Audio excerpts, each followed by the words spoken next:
Allez, on se remet en place, s'il vous plaît. Émission 9, plateau 5, première. C'est dans un jardin près de Montmartre que nous avons rencontré notre tendance hero de la semaine. Un garçon rock'n'roll qui adore les poules. Et non, ce n'est pas contradictoire. Son nom, David Janeiro. Sa bonne idée, remettre un peu de nature sauvage au cœur de la ville. On regarde. Bonjour et bienvenue chez les mauvaises graines. Ne lui dites pas qu'il est fleuriste, ça risquerait de le vexer. David Janeiro est plantiste rock. Tellement rock que les magazines féminins ne parlent que de lui, que de lui, que de lui. Il présente même 2 émissions de jardinage à la télévision. Le concept des mauvaises graines, c'est de faire découvrir des plantes oubliées aux urbains, aux Parisiens. Alors les plantes oubliées, c'est des plantes de jardin de curé, de jardin de grand-mère. C'est par exemple des graminées. En fait, c'est des plantes qui résistent vraiment bien en ville, qui résistent à la pollution, qui en plus attirent les insectes. Et ça donne tout de suite un côté sauvage à un balcon ou à une terrasse. Ancien styliste, le garçon a révolutionné les codes du jardinage en remettant au goût du jour les plantes sauvages. Des plantes sexy et un peu rebelles, comme lui, quoi. Toutes les plantes des mauvaises graines sont monogrammées, avec un M et un G comme mauvaise graine en lettres d'or. Ça vient de mon ancienne vie, parce qu'en fait avant je travaillais dans la mode, et donc évidemment dans la mode on a une marque, et donc c'est pour ça que mes plantes sont des plantes marquées. Un crossover entre la mode et l'horticulture.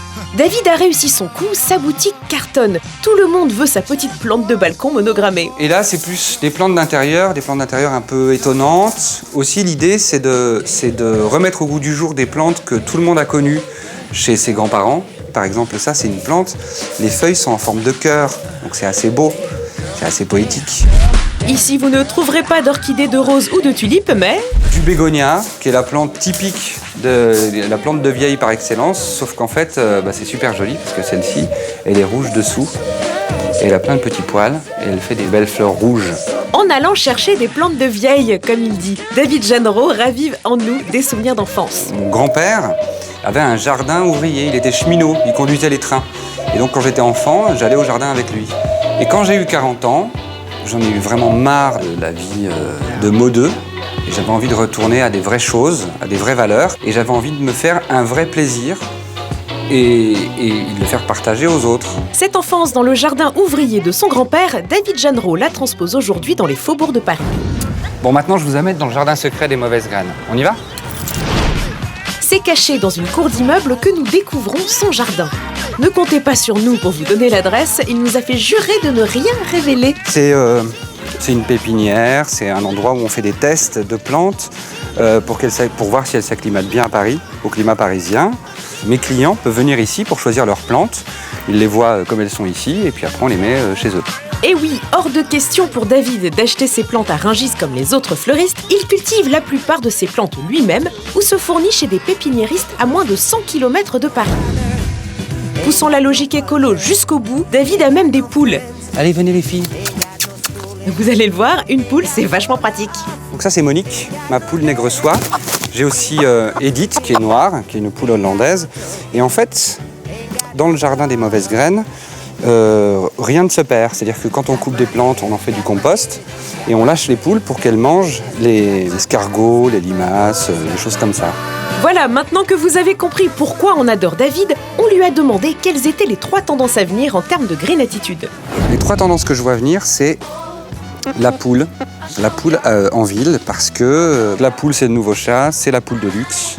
L'intérêt des poules, c'est qu'elles sont omnivores et que, d'ailleurs vous voyez, voilà, et qu'elles sont omnivores et qu'elles peuvent contribuer à l'élimination des déchets ménagers. Vous leur donnez vos restes de repas, elles mangent tout et le lendemain matin, en cadeau, vous avez un œuf. La deuxième tendance de David est un don't, une sorte de fashion faux pas des balcons.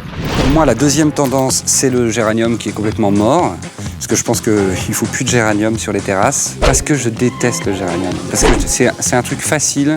On voit ça partout, on trouve ça partout.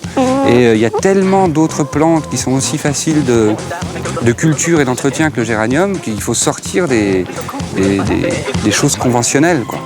Le géranium, c'est saut 2009. Un dernier conseil ? Ma troisième tendance, c'est les abeilles. Parce que les abeilles, à Paris, elles se plaisent beaucoup. Elles se plaisent mieux en ville qu'à la campagne parce qu'il y a moins de pesticides, il y a une biodiversité beaucoup plus importante. Voilà, c'est pour moi les trois grandes tendances. Finalement, qui se résument par une seule, c'est le retour de la nature à Paris et la mort du géranium. Géranium, repose en paix. Un jour viendra l'heure de ton revival.